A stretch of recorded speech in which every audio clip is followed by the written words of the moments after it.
The get up and the clean don't have anything in common. They don't share any of the same positions. How can I say that I use the get up as the fundamental place to start teaching the clean and the press? My name's Dave Whitley. I've been doing this kettlebell thing for a while, and I want to share with you my approach that helps people out.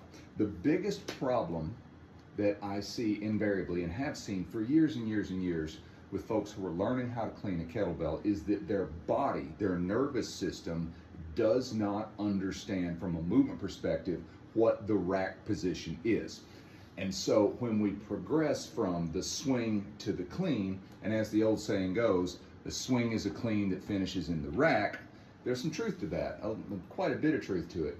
But if we don't know what the rack is, we don't know what the finish is. And the swing being a fast, powerful, ballistic movement where the hips snap and the weight is launched into space and guided into position, becomes a detriment to people if we don't know where the target is. So I'm throwing something at a target and I'm not sure what that target is until it arrives there by throwing. So what I do is I use the get up in a very simple way to start teaching this. Let's say that we've got our kettlebell here and we've initiated our get up, we've rolled up, and we get into this seated position here. Simplest thing in the world to do is to just bring the kettlebell down and press it back up. Why does this work? Well, it shows me how to rest the kettlebell on my body rather than out here on my shoulder somewhere. It shows me how to get the elbow in contact with the ribs to form that solid foundational place for the kettlebell to rest.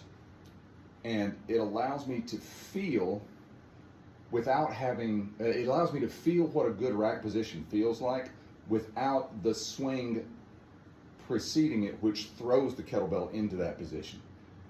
So I'll have beginners, once they understand and have internalized the positions of the get up and they're really familiar with the seated position, start by adding in a press at this position. Now the same thing holds true once we get up to half kneeling. And I'm not sure that I can stay in frame and do this, but now you've got the idea. Let me adjust the camera just a little bit here. Now you've got the idea that once we get up into this position on the way up from the get up, I can come down and I can find that same rack position. If I bring it here or something else like that, it's very easy for me to go back and reference, okay, what did it feel like when I was sitting down? This area right here where the elbow touches the ribs is paramount. So now I've learned how to do the rack position without flinging the kettlebell into that position. So now it feels safer because it feels more familiar because I've spent some time there. And that is how I use the get up to understand the rack position.